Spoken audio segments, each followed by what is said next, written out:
बांधवांनो, मी आज तुमच्यासाठी एक नवीन सुविचार व विचार घेऊन आलोय. तो सुविचार व विचार पूर्णतः ऐकावा, कारण तो सुविचार व विचार तुमचं जीवन जगण्यासाठी फार उपयोगी पडणार आहे. म्हणून कृपया तो सुविचार व विचार पूर्णतः ऐकावा. आवडल्यास लाईक करावा, शेअर करावा आणि माझ्या अनमोल विचार मंच या यूट्यूब चॅनलला, फेसबुक पेजला व इंस्टाग्राम आय डीला सबस्क्राईबसुद्धा करावा. बंधू आणि भगिनींनो,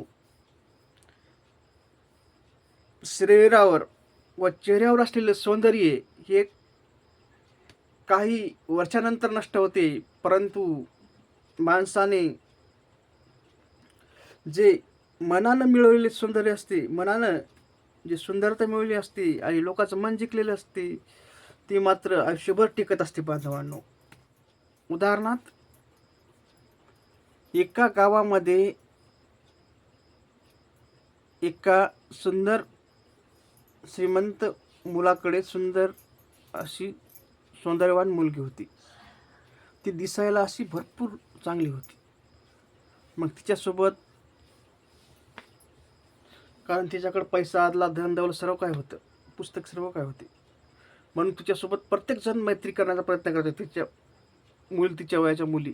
कारण का, तर तिच्याकडे काही नोट्स असायच्या, त्या नोट्स घेऊन अभ्यास करावं, हे करावं, कारण काहीची घरची परिस्थिती हलाखीची असे, म्हणून कोणाला पुस्तक भेटत नसे, कोणाला काही भेटत नसे, म्हणून त्यांना असं वाटत असे आपण तिच्याकडचं पुस्तक घ्यावं आणि वाचावं, असं म्हणून ते सोबत प्रेमानं, जिव्हाळ्यानं, आपुलकीनं काही असं करत होते.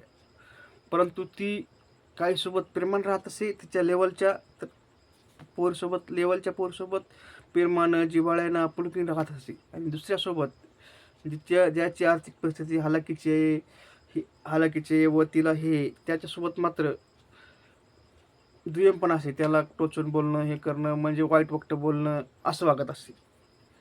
त्याचा परिणाम झाला की तिच्या वागण्यामुळं, याच्यामुळं तिचं नाव समाजात डाऊन झालं, तिच्या वागण्यामुळं, कार्य याच्यामुळं.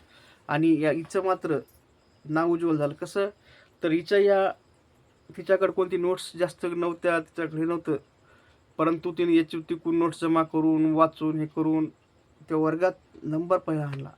आणि पुढं म्हणजे तिचा नंबर आणून ती चांगल्या अशा नवोदय स्कॉलरशिप अशा परीक्षेत पास होऊन लागली आणि तिचं शिक्षण पुढं जे झालं, फुकट झालं. आणि ही मात्र घरीच बसली, तिच्याकडे सर्व काही असतात, ती घरीच बसली. मला सांगायचं तात्पर्य बंधू एवढंच की तुमच्याकडं असलेल्या गोष्टीचा आणि कधीच गर्व करू नका. विशेष म्हणजे सौंदर्य, रूप याचा गर्व करू नका, ज्ञानाचा गर्व करू नका.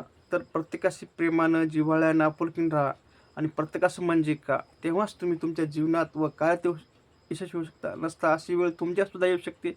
एवढं ठिकाण सांगताना माझा व्हिडिओ आवडल्यास लाईक करा, शेअर करा आणि सबस्क्राईब करा. असं वाटतं तुमच्या कामाचं नाही, तर तुमच्या मित्राच्या, मैत्रिणीच्या, नातेवाईकाच्या कोणाच्या जरी कामा पडसाल त्यांना तो शेअर करा आणि त्यांना सुद्धा लाईक आणि सबस्क्राईब करायला सांगा. म्हणजे असेच चांगले व्हिडिओ तुमच्यापर्यंत आले, त्यांच्यापर्यंत जातील आणि भविष्यात कुठं ना कुठं माझा व्हिडिओ तुमच्या आणि त्यांच्यासुद्धा काम पडेल. म्हणून तुम्हाला पुन्हा एक सर्वांना विनंती करतो की माझ्या अनमोल विचार मंच या यूट्यूब चॅनलला, फेसबुक पेजला व इंस्टाग्राम आय डीला सबस्क्राईब करावं. एवढं ठिकाण सांगायचं तुम्हाला सर्वांना. धन्यवाद बंधूंनो, पूर्ण ऐकल्याबद्दल.